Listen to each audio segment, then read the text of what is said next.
webinar, and I'm glad that we're all here. The event is being recorded. You can also catch it live on our Facebook page, and which Peter will also just quickly share in the chat group as well, to share with other people attendees who want to share with their friends and colleagues. And I'll kick off by introducing our speakers. We have here with us Sylvie Nsanga. Sylvie is a social cluster digitalization specialist and Rwanda Information Society Authority. Sylvie, welcome. I would like you to just say something quick about yourself.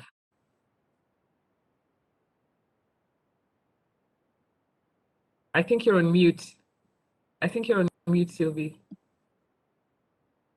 Yes, thank you very much for inviting Risa.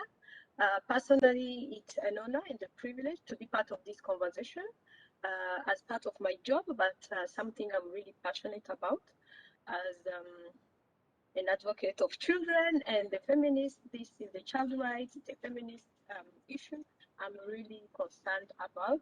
And I'm very happy to be with my colleague panelists who are also into this field, and waiting to share and learn from everyone here. Thank you very much.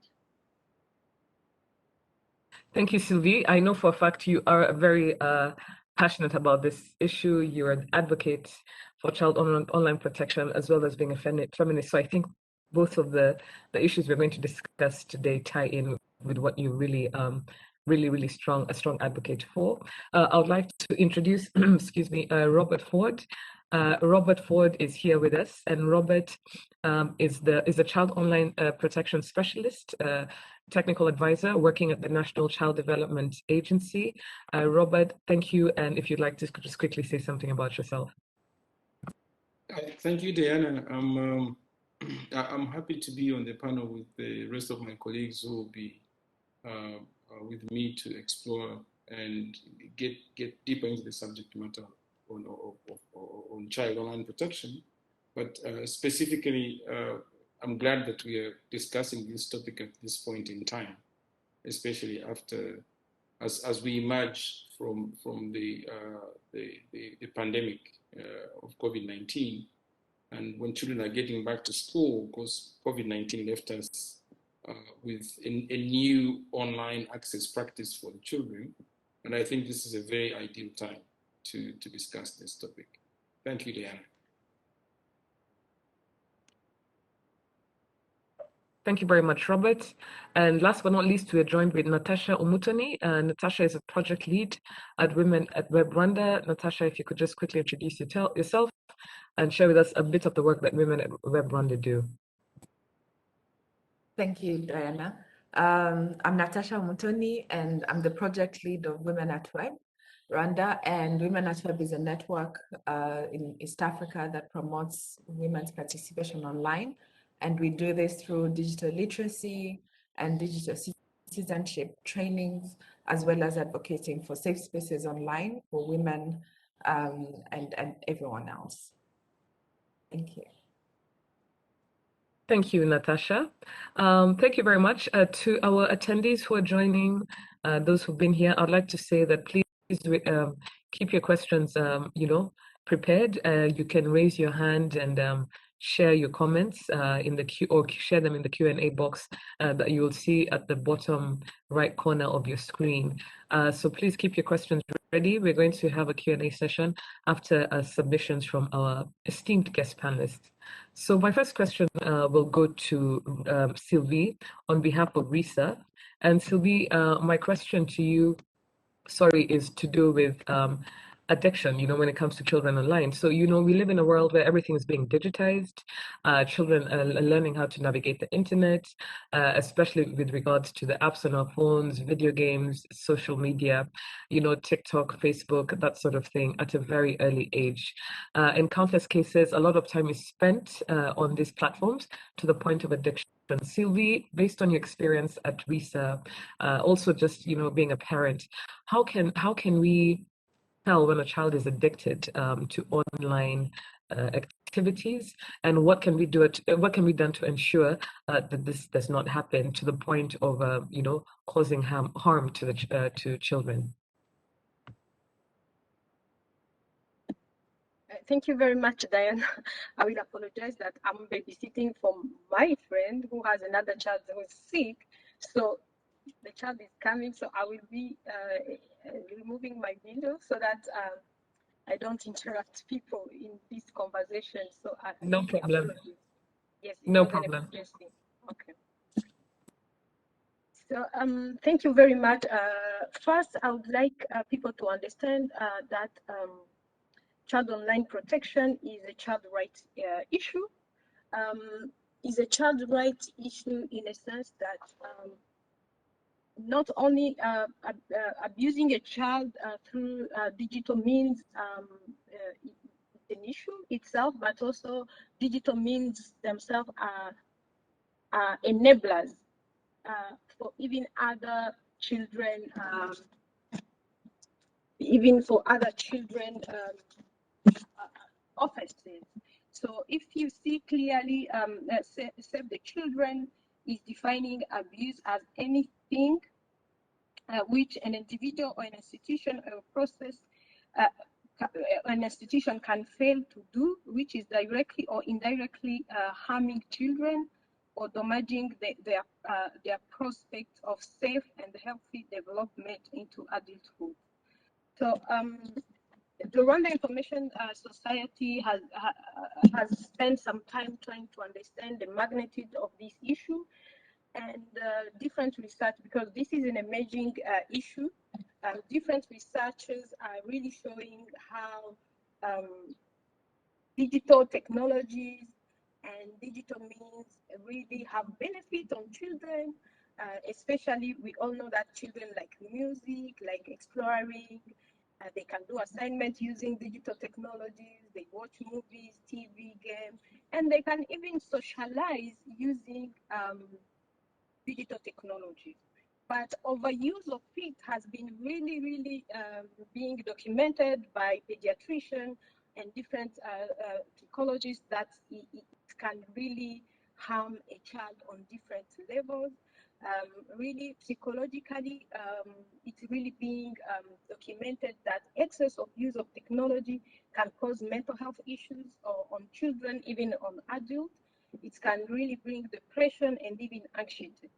It can also reduce self-esteem for some, though among the benefits of digital technologies, research is again showing that digital technologies like social media are increasing self-esteem for girls, even for different people. Because, for example, when you share a picture and you have good comments, it really raises your self-esteem.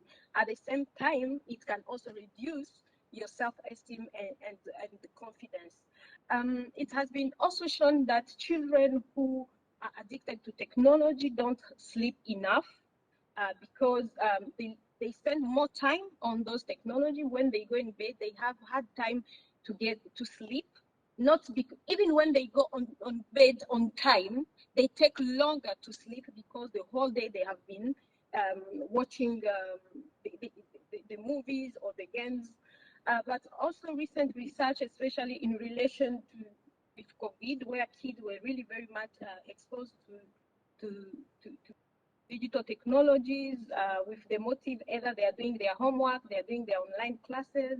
It has been really shown that it has affected their social skills. Spending more time with a phone or another gadget than face-to-face contact with children and with other peers or adults in general, it has really developed it has reduced their social skills like interaction with other people. It has impacted their language skills. It has impacted their behavior because they have tendency, many of them, of being aggressive. They are not reading enough because they are into games. So teachers, after COVID, when kids went back to school, research are coming really showing a disproportionate effect of technology on children. Many of them have really problem speaking, and it does not even require really scientists to see that, but teachers are noticing it immediately that children are changing.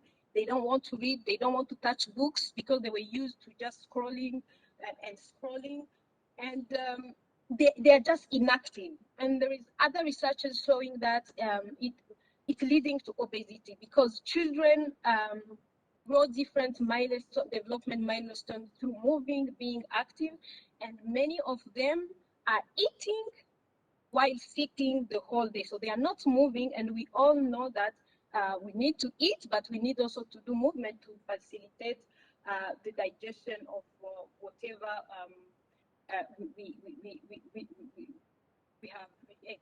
So interestingly, there are also researchers which are bringing the issue of infections, because when children are seated, they have tendency to not go to the bathroom, and they're developing some, I'm not a health expert, but research are showing that there are some urinary infection coming from that. So clearly, the symptom can be seen by parents, guardians, teachers, even our healthcare providers, because you will see that those children have tendency to not leave the devices. So as a parent, as a guardian, when you see a child really falling in love with a device to the extent of missing some program like having a shower, having a snack, you need to question it and say, oh, this is going to addiction. Oh, children are getting upset just from nowhere, and you wonder yourself, where is this behavior coming? And you can easily relate it to the amount of the time or the type of the content the child is getting through the devices. But also just isolation, trying to be alone. A child who was really active, and suddenly you see that child want to stay in the room, want to stay on the iPad, on the phone, or just you enter in your home and your child run. This is often to us parents, to you just getting a phone. It's something which need to alert you as a parent and say, let me do something. So they are suggesting pediatrician, especially the Society of Pediatrician, the American Society of Pediatrician, is trying to advise different people. As you know, child protection is really an ecosystem. Everyone has to play something in it. It means the people in the family, the parents, the teachers, because we believe that much of the active time our children are spending in schools. It's really to know the interest of your child, make sure that you are replacing the gadget by some enjoyable activities. If your child like football, if your child like going out, having a walk, try to maximize the activities your child likes, and you replace it by the time the child is spending. But also they're advising parents and guardians to not give as gifts digital tools, different ones, phone or iPad, because those are the most devices parents are giving a gift. So when your child succeeds well at school, when your child did something, have the tendency of giving that thing the child like. But also they're advising guardian and parents in general to manage the child's digital time. What does it mean? It means you say, okay, you do a timetable of other activities the child has to do, and you add some time for using digital technologies, because also it's not advisable to completely refuse your child to use them, because children are very curious, and whenever you tell them no, they have that curiosity to go to see why are they saying no, let me go there. Another thing they are recommending really is to try to manage the content your child is seeing, and encourage family shared time to watch TV, and also prioritize the use of hard copies like books, anything you have home, giving your children responsibility and other activities. They're also advising families to set parental control into different devices. They're advising parents to have a digital place which is public. It means if it's a family office at home, you say, okay, we are going this time, at this specific time, we are going to watch this and this together. So those are a few tips they are advising parents. But what the Rwanda RISA have been doing over the past 5 years was to understand the magnitude of these things, and try to put everyone on board to make sure that the whole ecosystem is in place, because we need to understand where the danger comes from. We came to understand that the danger is coming from the content our children are consuming. When I mean content, is anything we are posting online, is anything our news, electronic news agencies are putting online. It's any content we are watching on our TV. So we come to realize that that content can be positive for a child, but also can be negative. So though the challenges are many, so we manage as the government of Rwanda to categorize them in 4 groups. Some come from the content they are consuming. Other dangers come from the contacts. We all know that our children are online and they're being contacted. Even us, we send a friend request to our nieces, children of our friend. So the danger is also coming from the contacts our children are having with adults, or even peer, because sometimes we have seen also the negative effect of technology come from their peer, not only from adults, but also we have seen that there are different especially in the movie and advertising industry, there are people who are using children in commercials which have tendency of affecting other children. For example, if you do a commercial on cookies, a commercial on sweet, a commercial on something which, when a child see another child doing that, will have tendency to love that thing, and we are calling it contract. So all those grouping we managed to come up with in collaboration with other people in this ecosystem. It means the ICT sector in collaboration with the child sector, the industry, the media, everyone was there to analyze and say, now we need to have strategy to address those harmful, just a second. Yes, so we move at the point of developing a policy to really set a tone as the government of Rwanda. As we all know, we have a sector which is managing and which is promoting child rights and development. And that policy, which is being led by the Ministry of ICT and the Ministry of Gender and Family Promotion, really has emphasized on development of different legal framework to make sure that we are addressing this issue, but also to put a whole ecosystem together to coordinate, and so that everyone understands his role in this ecosystem. And we came to understand that for us as a country to address child online protection, we have to make sure that Rwanda is capable of protecting children and preventing them preventing them from this everything harmful which come from digital technologies. After preventing them from that, we know that even though the population is aware of the danger of technology on our children, still we will have some victims. So the next step was to make sure that the ICT sector, together with different partners, we develop capabilities, digital capabilities, to be capable of even detecting a danger before a child is affected. After detecting the danger, we are capable of reporting it and blocking it.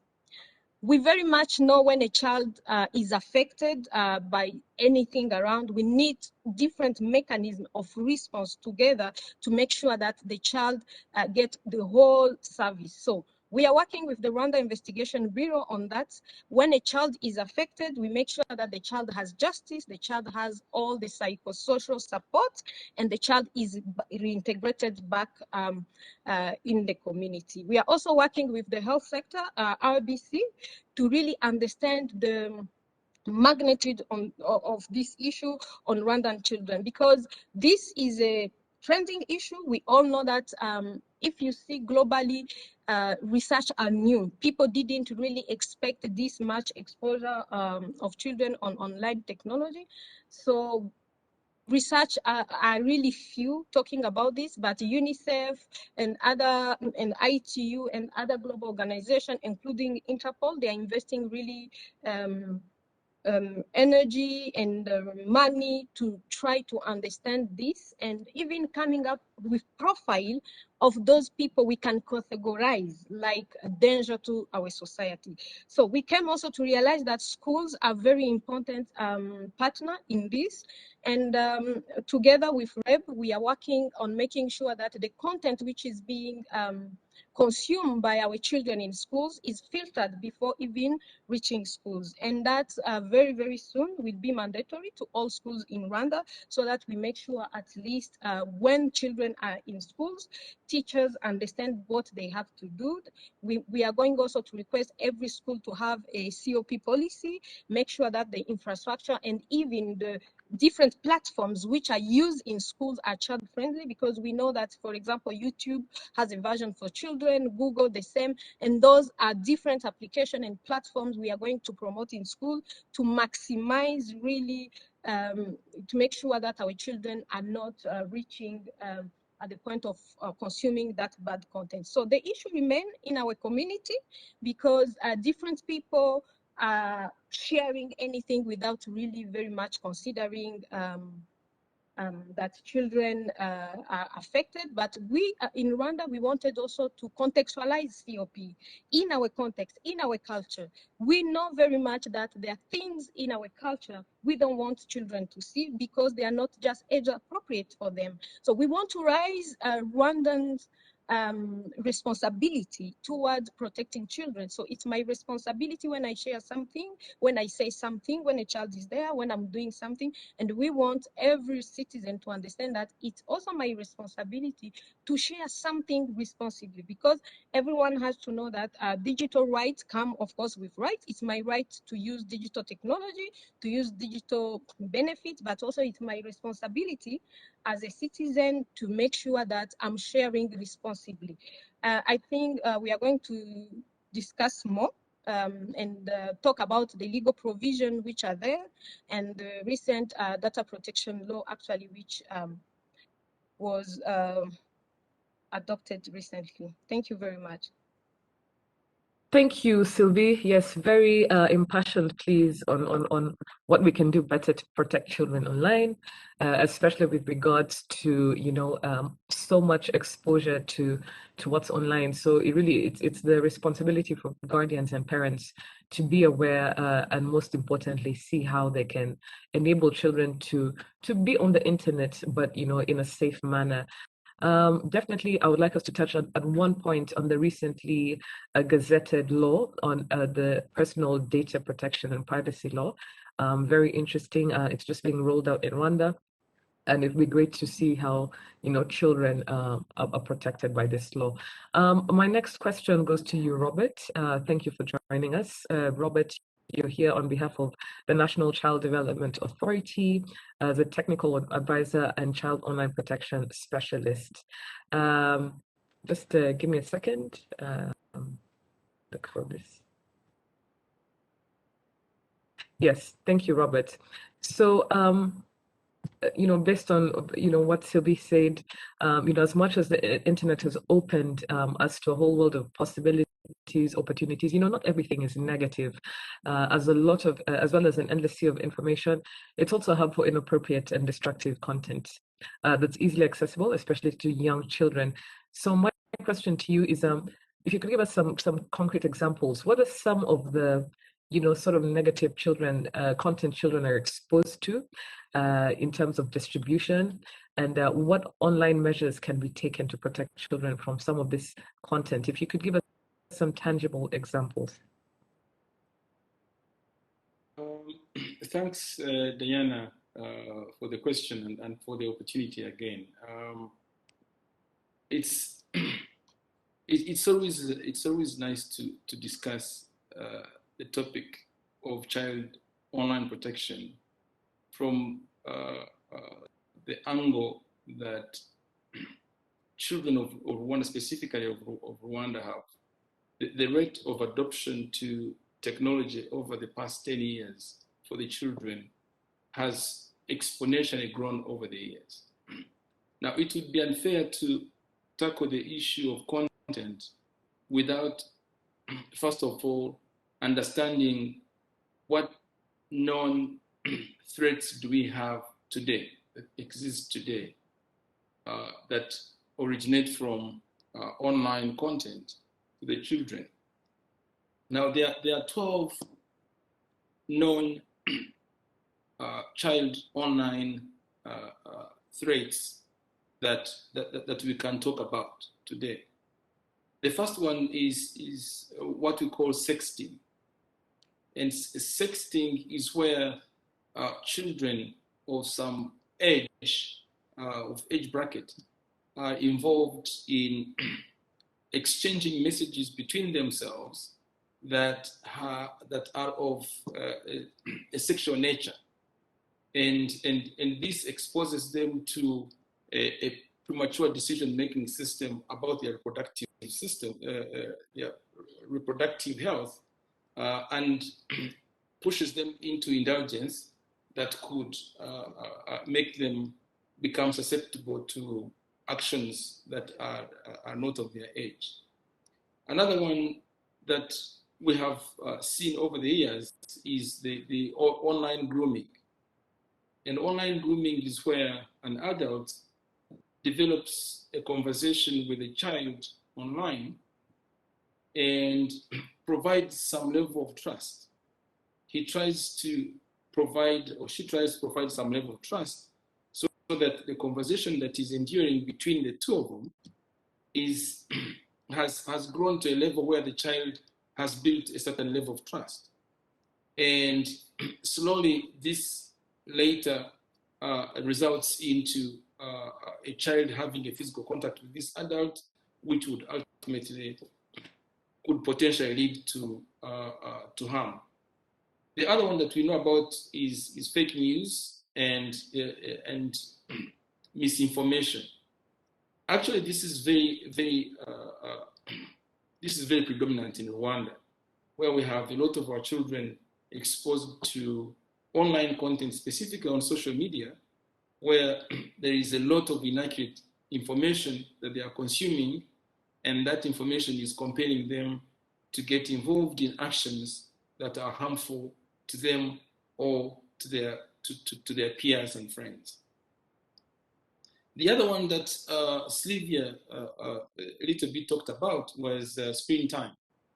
Having so much time on the screen that stops the child from the other normal way of growth, because he or she is spending much more time on the screen, to an extent that if you have seen or realized in Rwanda, when you have children walking from school in the evening or in the morning, and they get to a point where they have to cross a busy road, and they do that when their eyes are all focused on their mobile phones, and that poses danger to themselves and to even other road users because of some level of addiction to the content they're accessing online.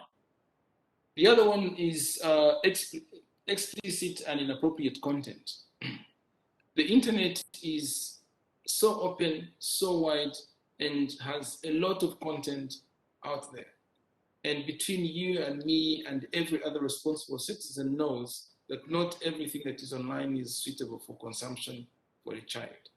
And a lot of this is actually explicit material, which you could call adult material. It could be about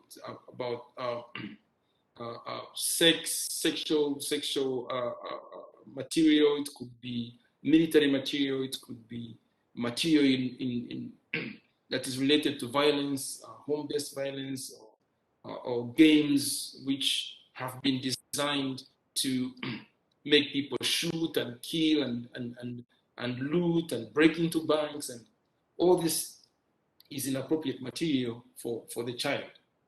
We have what we call cyberbullying. Cyberbullying is where a child is using some digital information about another child to compel the other child to do what they want.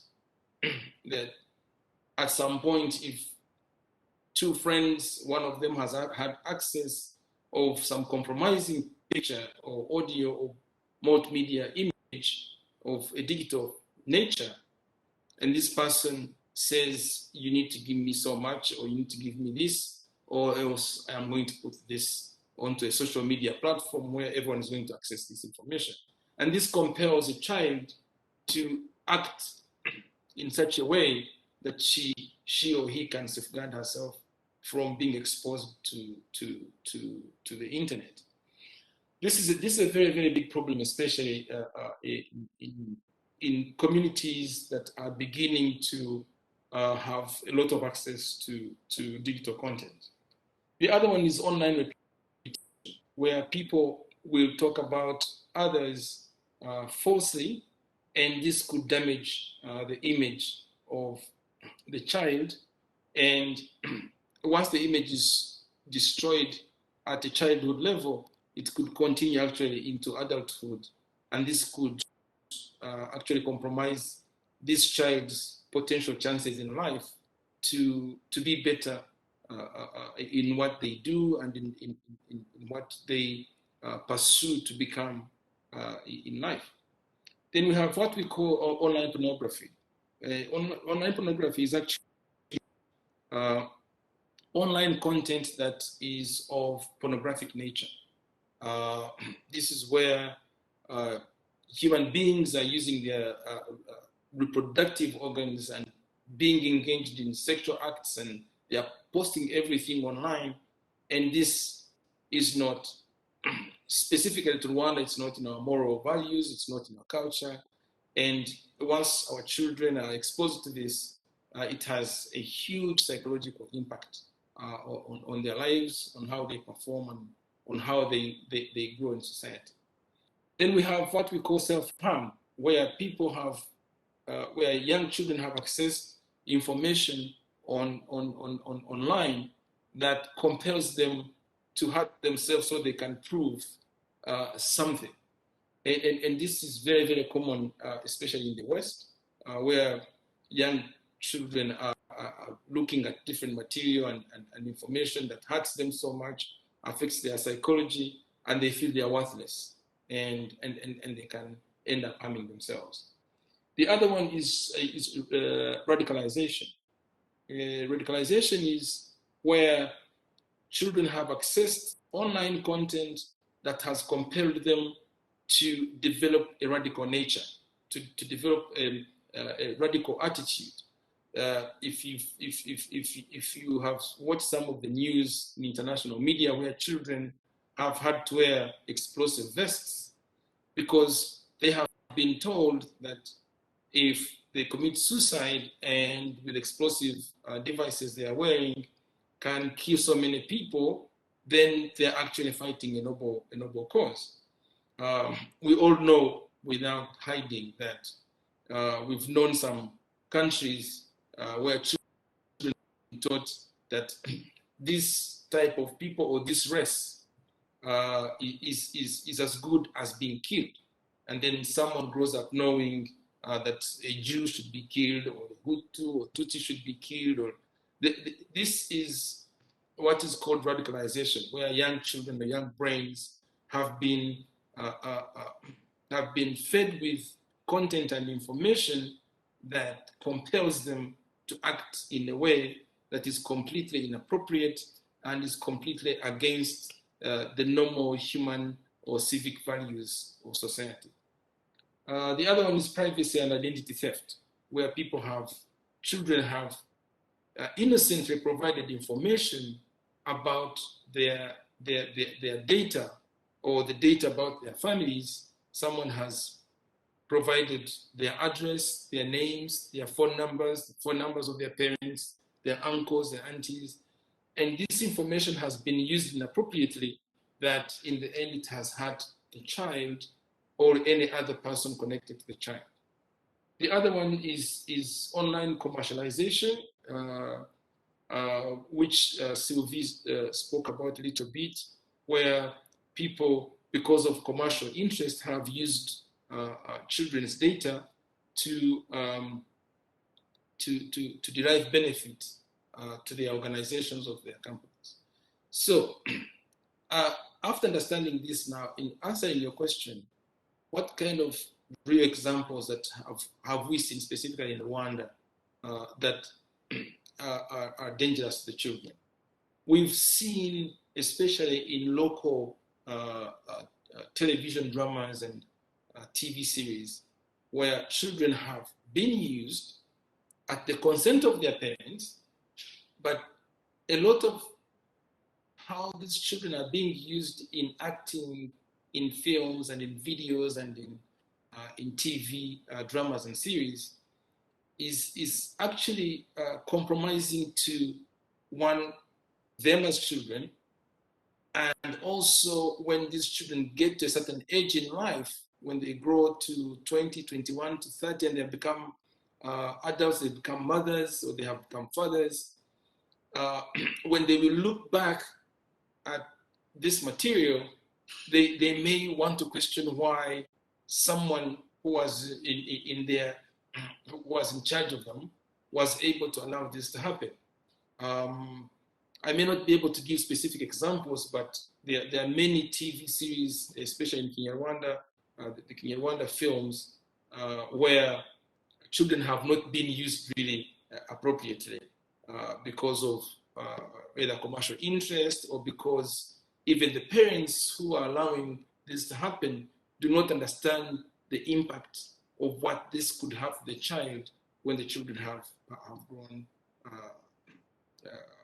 grown beyond the childhood stage. The other content, maybe some examples that you may know, is when young children in their teenage have been involved in exposing their bodies online and posting on YouTube,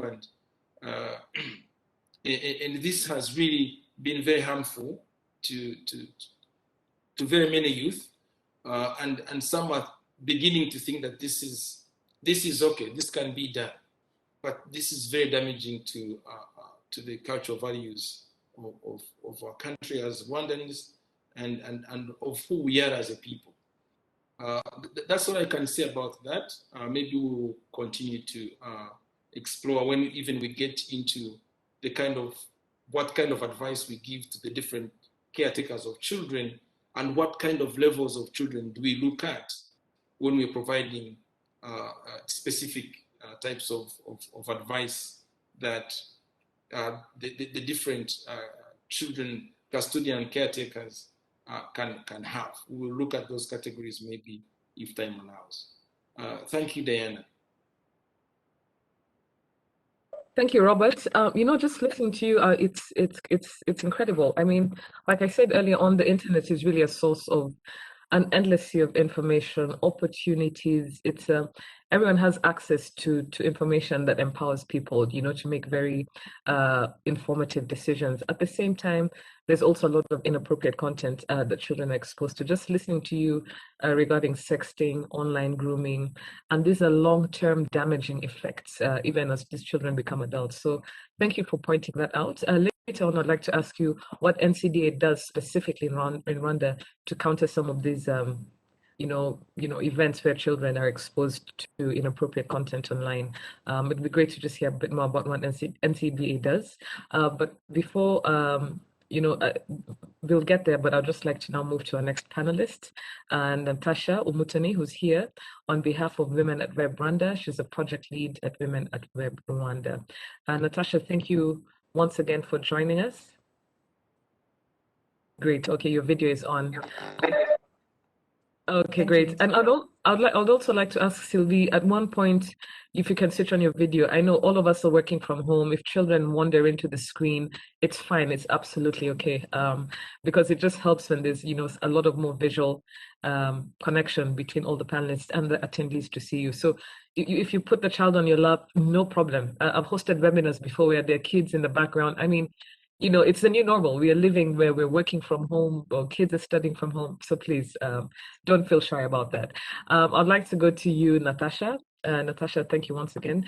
And my question to you is, earlier on I said that women and children are disproportionately affected by online abuse, and when it comes to the internet, whether it's cyberbullying, whether it's online harassment, this is the most this is most prevalent on social media platforms when victims face abusive or even threatening content and messages. My question to you is, what are the effects of online abuse on children, on women, who are disproportionately affected by this on the web? What are the effects of this, and how can a parent or even anyone else help someone who is a victim of online abuse? Over to you, Natasha. Thank you, Dee. So the effects are, I would say they're the same as when you're abused offline. When you meet someone and then they insult you or they harm you in a physical way, it has a toll on your mental health, on your physical health, and you can see it from the behavior change. Even your peers or people around you can see it, and it's the same as online. So what happens online is that the behavior that we normally exhibit offline are translated online, but they're also amplified because there is anonymity on that the internet gives, because I can easily abuse you or be violent to you because I can hide under a pseudonym, or I can be anonymous, and there's not a lot of accountability just like in physical life. So some of the effects that gives is people are affected mentally, but it also breeds a lot of fear. And because women are the ones who are mostly insulted or abused and harassed and bullied, it breeds this kind of fear where they don't want to participate actively online because they don't want to be called out, they don't want to draw that attention on themselves.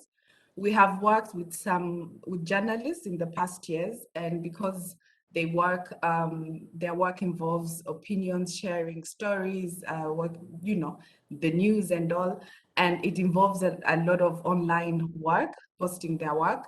And some of the issues they face is a woman will share a story about something, she's reporting about something, or she has written a great article, and you'll find in the comments, instead of people commenting about how critiquing the article, either it's complimenting her or offering remarks, they will comment about her physical appearance. They'll be like, oh,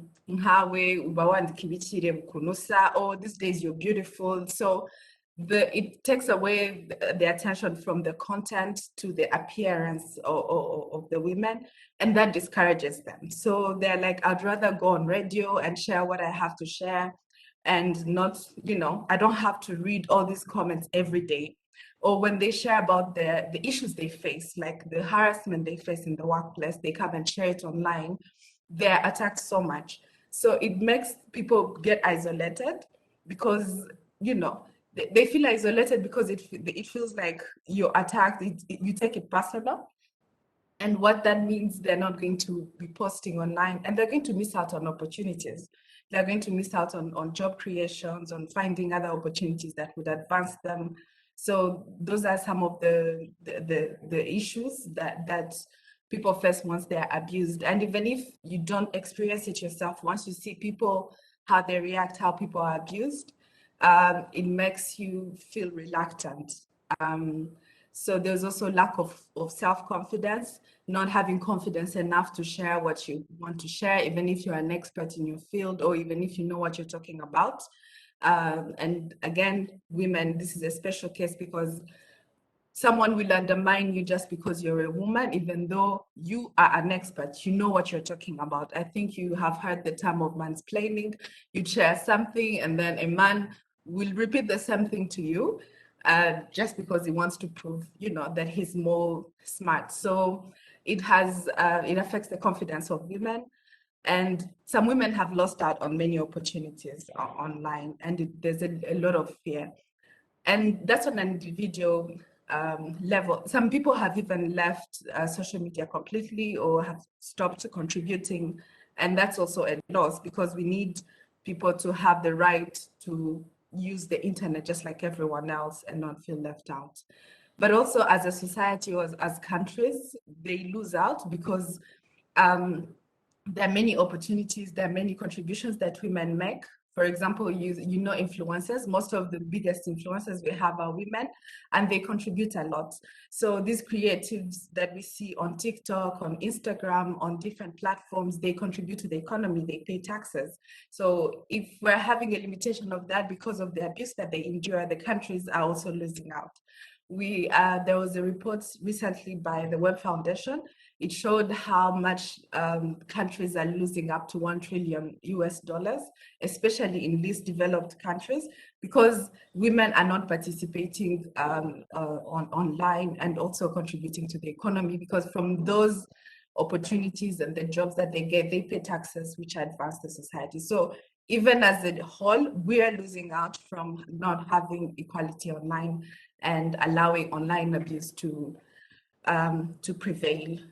So those are some of the challenges, some of the effects of online abuse. And I think your other question was? My other question was, one, what can we do about this? You know, how Right. can we counter some of this? And maybe in answering that, you could share some of the work that Women at Rwanda does. Okay. So some of the things that we do to counter that is educating people, because this is mostly out of lack of knowledge, of ignorance. Educating people of what online abuse is, online violence is, and also educating people to know their rights. For example, we have cyber laws that fight against stalking and hacking and defamation. So knowing how to use those laws and where to go. We do this through our digital training, our digital literacy trainings. So we train women, we equip them with these tools and knowledge so that they can know how to protect themselves. And we also do this through mental health, like group session of counseling. So some women have been abused online, some victims of online abuse. Instead of them being isolated and feeling like this is not a really serious issue, so I'm not going to share it, or I'm not as abused as someone who was beaten physically. We give them a safe space where they can get help and assist them with a therapist around so that they can heal from all of that and gain back their confidence. And we do a lot of advocacy online through education, but also meeting different people in understanding different stakeholders who are working in the sector, like Sylvie, to understand, okay, what are the laws? How can we improve them? How can we influence to have more gender-based violence laws in the cyber law? So having those conversations, advocating for safe spaces is what we're doing. And I think as the public, one of the things we can do is support the victims. Let's not just be standbys and just like look at someone being abused and keep quiet because it's none of my business, but supporting them. And support doesn't mean you come and shout. Support might also mean writing them in the DM and saying, I'm sorry for what you're going through. I'm here for you. Even if you know them personally, having a support system helps them a lot. We did this in the training we did with the journalists. This is one of the things they talked about a lot, that they feel isolated. And from our trainings, what they did is have a support group. So now you can't just insult a female journalist just like that. They will have like a gang of other women who support her, who show the abuser that this person is not alone. Because what abusers do, or perpetrators of violence, they want to isolate that person and make them feel like you are alone in this. So when there are others who respond to that abuse and show them, it takes away that power and that person feels supported. Thank you. Thank you, Natasha. I loved your submissions. Yeah, and it's crazy to think of the economy, what the effects of online abuse can do to people who fail to contribute to the economy through their online presence, just because of being victims of violence. And thank you for your submissions. I would like to just quickly go back to Robert. And I also would like to just say to our attendees, I can see your questions, great questions. Please keep them coming. We'll read them out shortly. But I'd like to go to Robert because, Robert, I think I would like to ask you some age-appropriate interventions caretakers or guardians can do regarding children protection online. Over to you, Robert. Thank you once again, Diana, for that question. in the field that we're involved in daily of trying to protect the children online, we came up with an idea of how do we help people that are in charge of children to provide the kind of support that the children need when they are engaging themselves online. I think I need to first be very clear on this, that it's very good today and for years to come for our children to be active online. A lot of what children need today to learn, to play, to interact, to become active citizens of their communities is actually online. So children being online is not a bad thing. What is bad is that online activity and online content can at some point provide danger to the child. So in our day-to-day work, we came up with, first of all, drawing the categories of children so that we are better equipped to help these children. When we define a child from conception to adulthood, which would be 18, 19 and above. So we broke this whole bracket into 5 major categories. And I wish to quickly describe how, what strategies we put in place to support each of the categories. The first category is the pre-birth category, which is when the child from 0 to 9 months, because the child is developing inside her mother's womb. And that development, the child has already taken the nature of a child, of a human being. So, and I explain how online activity can be dangerous to even a child that is not yet born. Then we also looked at the preschool, which is between 0 and 5 years of age. We looked at young children, which is 6 years to 10 years of age. And we also looked at the preteen, which is between 11 and 13. This is a very critical age of a child in the development of a human being. That childhood stage is a very critical stage, and the information that this stage consumes could have a permanent harm on a child even during adulthood. Then we have the last category, which is 14 to 19, which is the teen category. Now, when we specifically look at, for example, pre-birth, and we've come across these questions from people say, how do you protect a child even when the child is not yet born? Because the child hasn't even known what online content is. But this is how you protect a child. In pre-birth, the child is being hosted by a parent, which means that everything that the parent is having access to has an ultimate impact on a child. Now, I'll give you a few examples. When we talk about the pre-birth, we're talking about if a mother is deriving agitation, some form of agitation from online content, she is looking at material that is making her agitated. This has a direct impact on the child. If a mother is having online content that compels her to be highly stimulated, this can have an impact on the child. If you have content that compels the mother to have excessive excitement, this could be dangerous to the child.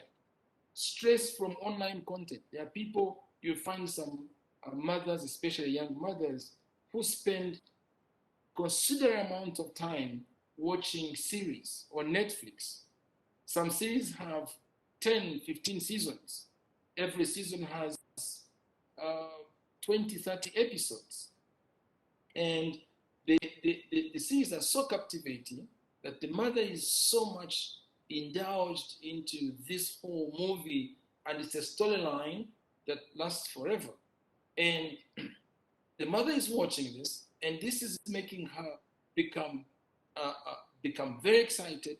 Sometimes it is so compelling that the mother doesn't even have a time to walk around, do exercise, or go, as Sylvie talked about it earlier, or probably even go to the loo.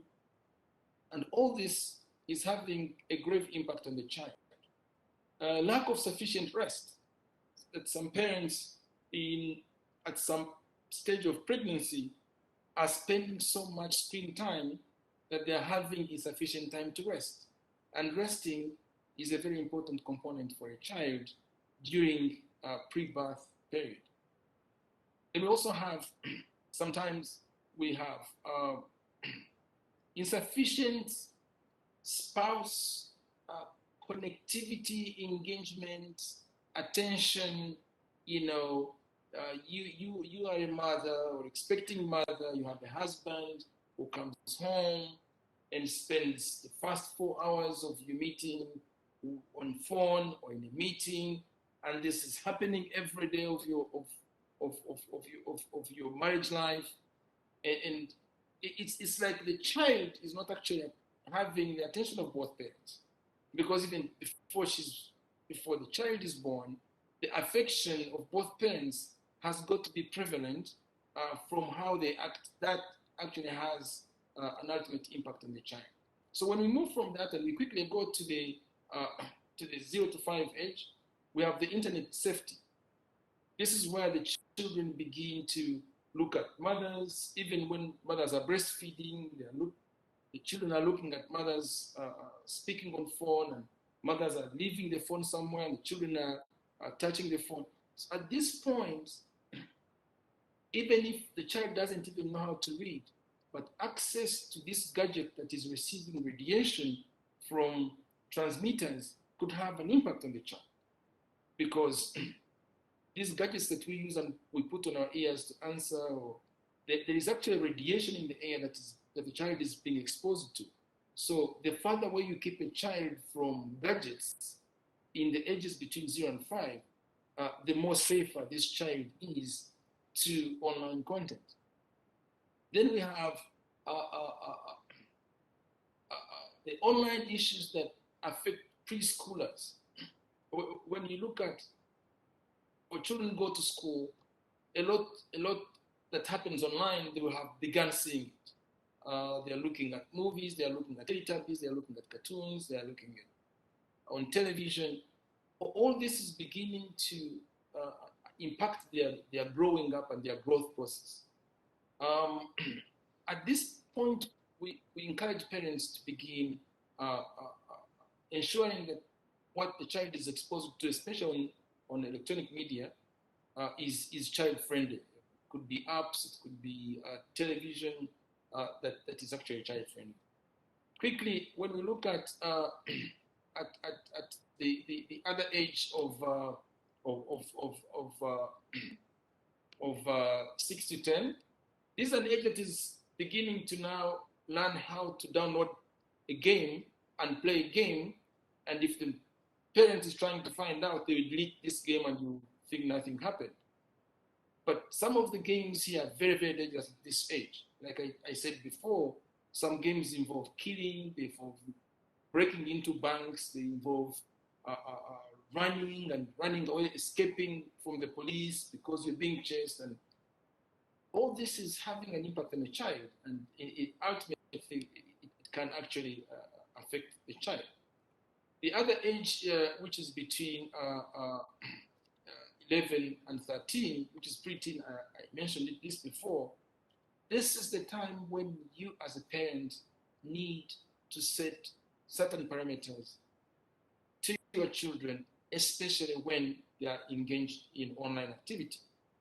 First of all, children need to understand that there are rules in the home that they cannot break. That if they have to be on the internet, they have to be internet in a common place, not in a locked up bedroom. They need to be at a dining table, they need to be doing their homework, and they need to ensure that whatever they are engaged in, anybody else can be able to see.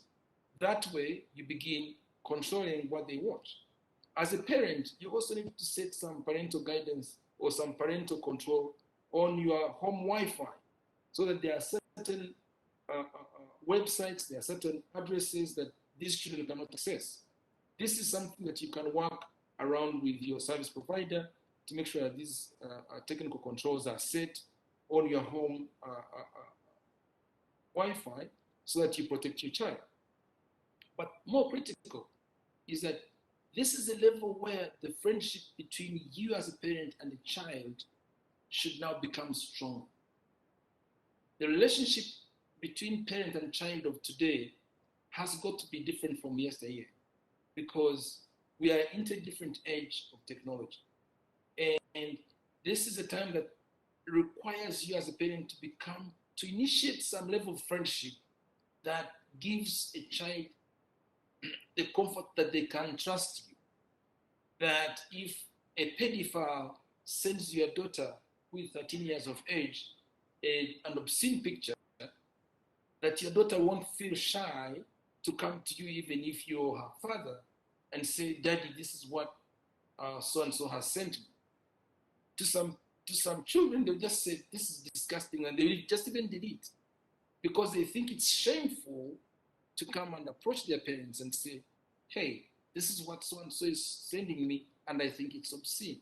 This is the age at which that friendship needs to develop so that you can craft it. You can craft that into some harmonious kind of attitude where children and parents build trust, and then you can be able to help them. The other one is between 13 and 19. This we know very well. If you go to Instagram, you look at most pictures that we would think are slightly inappropriate are either videos that have been taken in toilets, that young children close themselves in toilets and they use toilet mirrors to take videos and they post them on Instagram. This is the time when sexting begins, because the reproductive health of the child is beginning to mature up into puberty, and children are trying to explore their bodies and trying to understand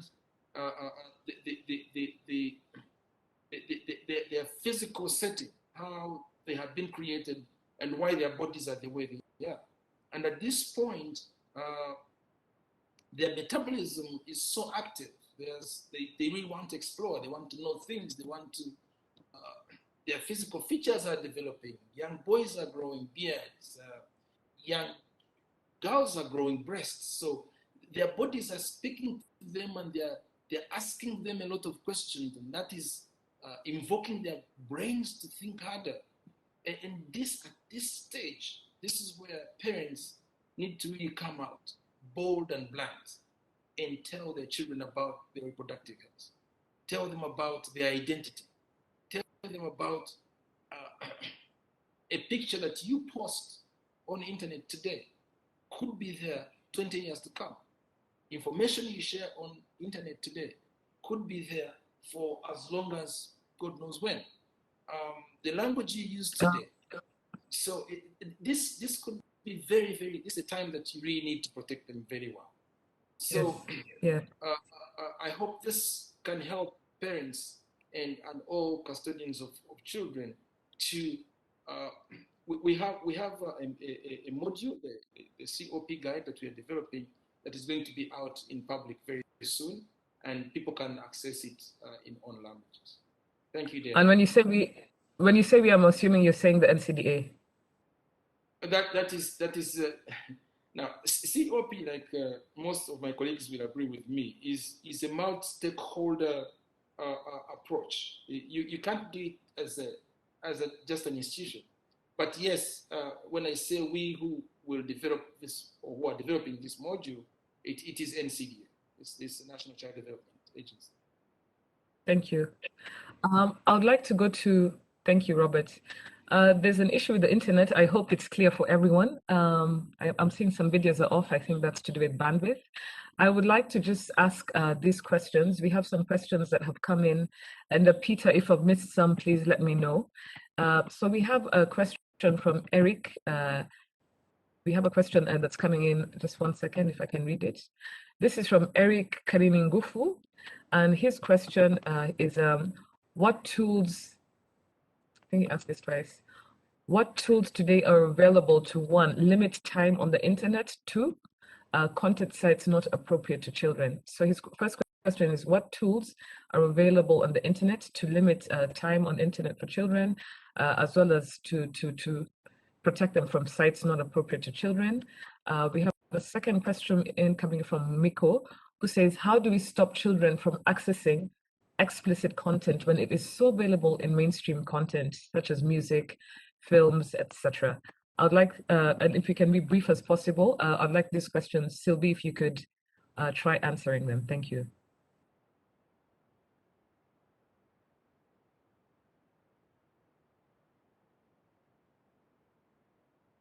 Diana, if I had, the first question was about how to limit screen time.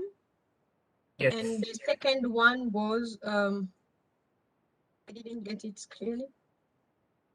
Yeah, the second one is like, it's more of a general question. And Miko was asking, how do we stop children from accessing explicit content when it's everywhere? You know, it's in mainstream, it's in videos, it's in films, it's in music. So that was his question. How do we stop children from accessing explicit content when it is so available in mainstream media? If all panelists can also answer these questions later after Sylvie. Yes, I think research is showing that the first strategy is to talk to children, because you can't put them in a prison in this era. So I think the two main entry points is the school and the family home, where they have to talk to the child. But before talking to the child, the people talking or who are in charge of children need themselves first to understand. You need first to understand the digital platforms which are available. Today, we have the social media platforms like TikTok, we have Instagram, we have Facebook, we have Twitter, although kids are not very much on Twitter. So we are requesting the people in charge of children to know the platforms which are there, and to be honest with children. So the first point here is knowledge, all of us to understand what are we talking about. The second one is to try to be honest with children. Tell them about what Ford was talking and what I talked about earlier about the risk which are there. Ford tried to go in detail, and I said we have categorized them in four, starting from the content, where you tell them the right content to follow, to the right, when we talk about contact, we tell them that it's the same way. You don't go to strangers you don't know. Also online, you shouldn't just accept invitation from anyone.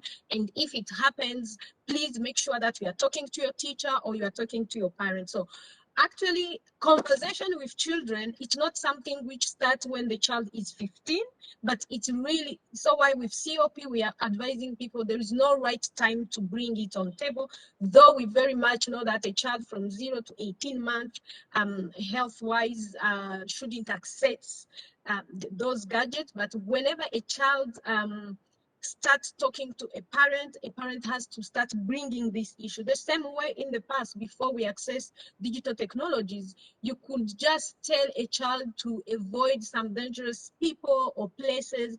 In the same way, we are adding the COP component to be honest with the child and tell the child about the risk, the different risks which are there. And as Robert said, we have this is a holistic approach we have taken as Rwanda. Previously, RISA played the secretariat role. Now it has moved to NCDA. We are going to make sure that every parent, we come up with curriculum, simple curriculum, making sure that parents, guardians, schools, communities, the industry, everyone understand the language we need to use. But there's the other, though you have told them about the danger, it's now try to be a parent, really use your privilege as a parent, as a guardian, as a teacher, tried to put some measures. And the first one, we are telling parents to put parental control in different devices. Myself, I used to bypass that stage. I used just to have an iPad, I go immediately. But today, if you see all the gadgets are coming with an option of parental control.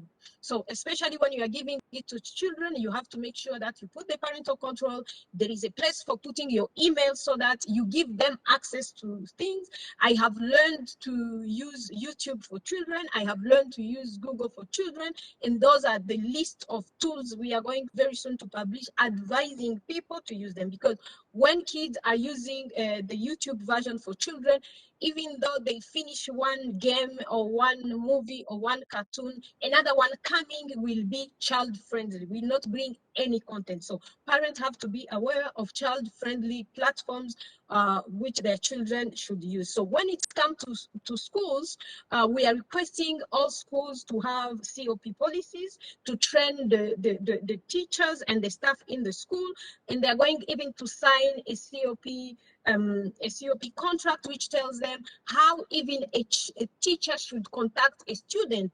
If you are the teacher of my child, it means a parent put an email where they have to contact the child. If it's sending homework, all of us, we are receiving them. There is a proper channel of using. It's not just a teacher anyhow calling a child. So all the small guideline and step-by-step practice we are putting in place are going to guide people on how to do this. But in meantime, the awareness we are conducting is for people to know the danger, the risk, but also how we think they can be addressed before we put all regulations, guidelines, and different steps for people to make sure that they with parental control, we managed to put the screen time you want. You can put the time. So those are the tools which we have. The guide, we haven't translated them in Kinyarwanda for everyone to have them, but this is the next phase where the steering committee has 30 institutions, and different institutions have different expertise.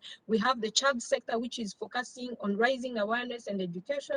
We have the ICT sector with the regulators, which is focusing on making sure that we put the right tools to detect the harmful content, to report them, to block them. We have the justice and the investigation institutions, which are coming up with a set, assessing first all the laws and regulatory framework we have.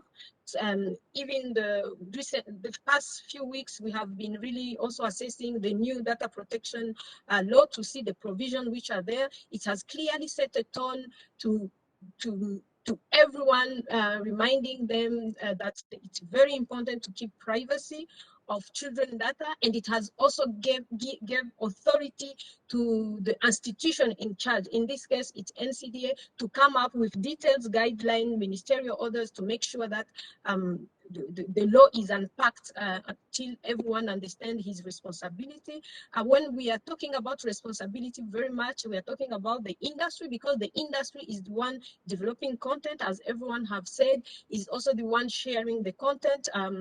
The industry here, we are talking about telecoms, we are talking about all internet service providers, we are talking even about the media which is, we are fighting with them because they are telling you that there is consent of parents, but the law, the data protection law also has given parents power to consent on their children data, but we need to understand that it has to be in the interest of the child. So that word interest of the child, it's what the authority in charge of children will really bring again.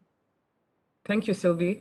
Natasha, do you want to maybe, because you've been quiet for a bit, answer the other question regarding, mainstream media, what can caretakers, guardians, parents do when it comes to children? I know that's a tough one. Yeah, but I think I will echo on what Sylvie was saying, mainly using because there are many applications out there, and like she said, now the gadgets are parental friendly.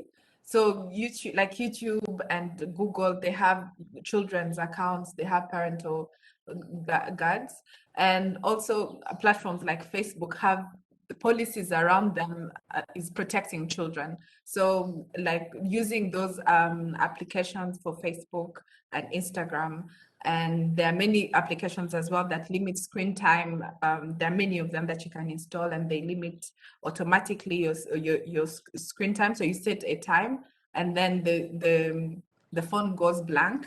But I would say a lot of it comes back to parenting, how you parent your child. It's mostly on offline conversations before it becomes online, because you might limit your child to all of this, and they will still find a way to sneak around.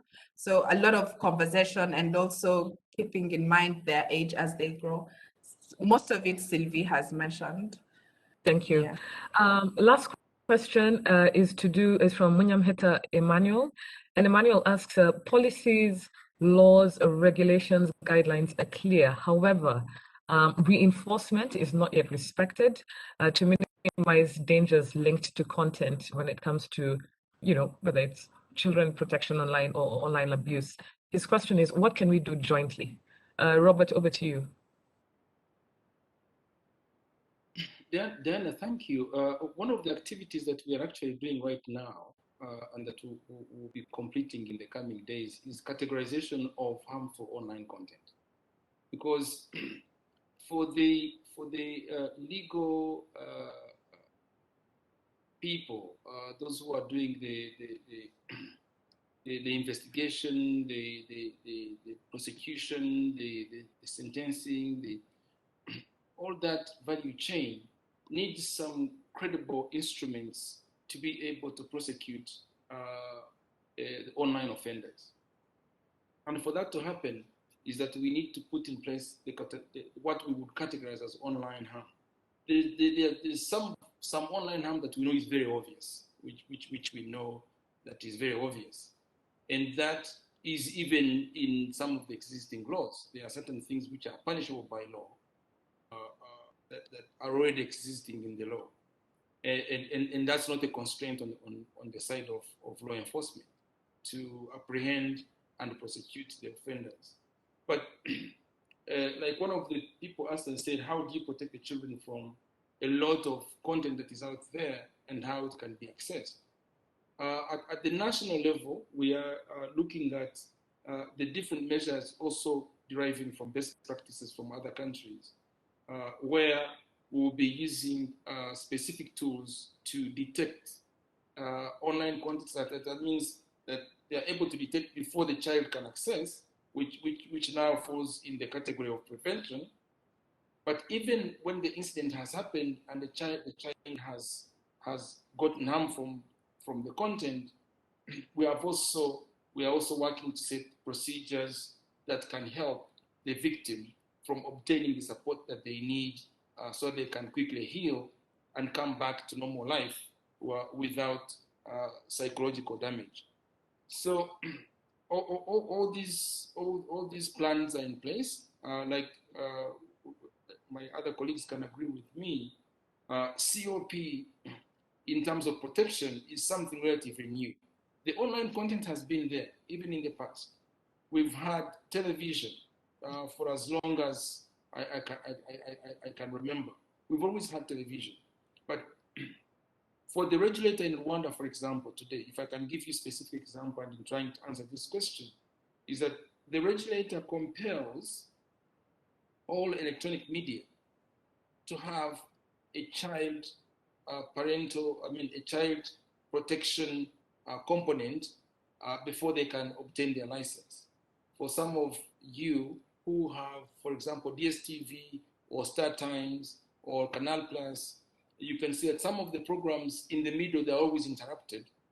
And then the system shows you how to use your remote control in setting parental guidance.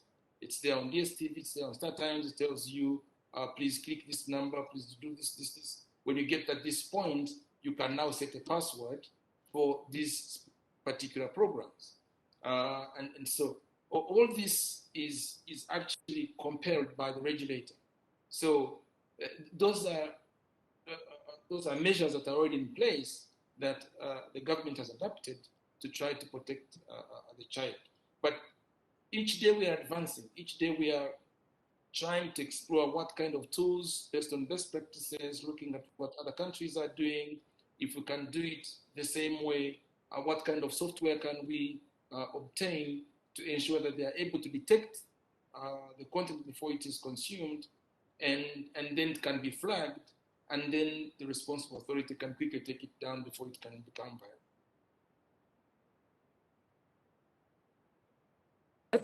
We have 2 minutes before we close our webinar. I'd like to thank you sincerely for your very excellent submissions when it comes to child online protection as well as online abuse. Sylvie, Natasha, and Robert, thank you very much. To our panelists, attendees, thank you for sharing your questions with us. I think those are all the questions that we've had time for today. And in closing, I'd like to just allow our guest speakers to share closing remarks based on this theme as we tie up this very important webinar. It will be available on the National Cybersecurity Awareness Campaign. It will be available on its YouTube page. So we'll be sharing this webinar further following this webinar. It's also been live streaming on our Facebook page. Closing remarks, let's keep it brief and to the point. I'd like to start with Sylvia, Sylvie, Natasha, and then Robert. Thank you.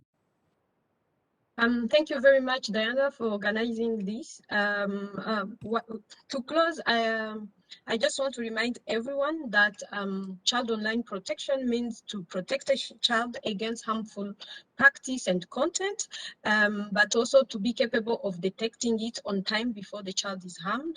But also, as Rwanda, we are aiming on making sure that every child who's affected has services to respond to it, justice and reintegration, coming with every health and justice package on it.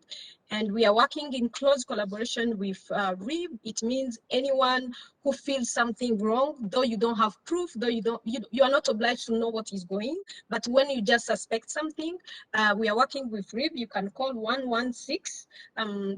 There are people who are aware of these things who are going to respond to you and tell you what to do. And then we are focusing on parents and teachers and guardians in general. We want them to really know the danger. We want them to play their responsibility because children are under their care. We want them to set the tone, set parental control, have in their home and at school an open space where every child can play and explore those devices, but also make sure that they empower children, because our aim in Rwanda is not only to fight harmful practice, but is to promote a healthy digital practice, because we are into a digital economy, a digital government, and we want, even at the age of 10, to have a child who is a hacker, a child who is a programmer. So we are going to put the devices in their hand, but we are going to accompany them on how to use them very well. Thank you very much. Thank you very much, Sylvie. It was an honor to have you on this panel. Thank you very much for your submissions. Much appreciated. Natasha, over to you. Thank you so much, Diana, for inviting me. It's always amazing to have discussion with the people working in the same field. I would say that if we all have a contribution to make the internet safe for everyone, for women and children. And I think we have to use the tools that are available, tools like reporting when we see harm that is being done, supporting our peers, because if we do that collectively, even the platforms, they'll update, social media will update their policies, because that's what happens. They discover that there's a new harm, and then they update the policies to protect people. So I would like to call all of us to be active bystanders and not let harm be active on our watch, and contribute to a safe internet for everyone. Thank you so much. Thank you, Natasha. Always a pleasure to have you on board. Always great to hear about the work Women at Web Rwanda is doing in Rwanda to really promote digital inclusion for women in the country. Thank you very much. Robert, last words, over to you. Thank you. Thank you so much, Diana. It's a responsibility of every Rwandan and every citizen, a civic obligation to protect the child online. Talk early and often, choose the right time, open up and share as much as you can, create a safe space for your child and for a child of a citizen of Rwanda. Ensure that children understand that they have an online reputation to protect, that what they post today can affect them in future. Ensure that children have critical thinking before they can post anything online. Make sure that the children understand that it's their responsibility also to have their own personal safety, that in the absence of their parents and their teachers and their custodians, they have a duty to protect themselves. Also, for parents, ensure that you are able to resolve online issues. When children come to you and they think they have issues, do not fear to consult the authorities. Make sure it's out there so that by doing that, you could be protecting another person's child. And lastly is that NCDA has a toll-free number that you can call in case you have an online issue. It's a 711 number. And also REAP has one, which is a 116 number. So please, if you have any problem that you think you want to report, the 711 number is there and it's toll free. Thank you, everybody, and it was a pleasure being on this panel. Thank you, Diana. Thank you very much, Robert. So just to recap, toll-free numbers 116 is RIB when it comes to reporting incidences of online abuse, and then 711 is the National Child Development Agency. And I think I'd like to also add for the National Cybersecurity Authority, it's 9009. Peter, you correct me if I'm wrong. So I'm glad to see there are actually toll-free numbers. There's systems in place to protect Rwandan citizens online, whether it's children, women, or Rwandans in general, even men and boys. It's been a pleasure hosting this webinar. Thank you very much. I'm glad we've done it on a Friday. People can now take time to start getting ready to enjoy the weekend. We'll keep in touch, and it's been an honor having all of you. Thank you to Sylvia, thank you to Natasha, and thank you to you, Robert. Have a good weekend. Thank you to all our participants as well. Thank you very much, and you enjoy Bye-bye. yourselves. Thank you. Bye.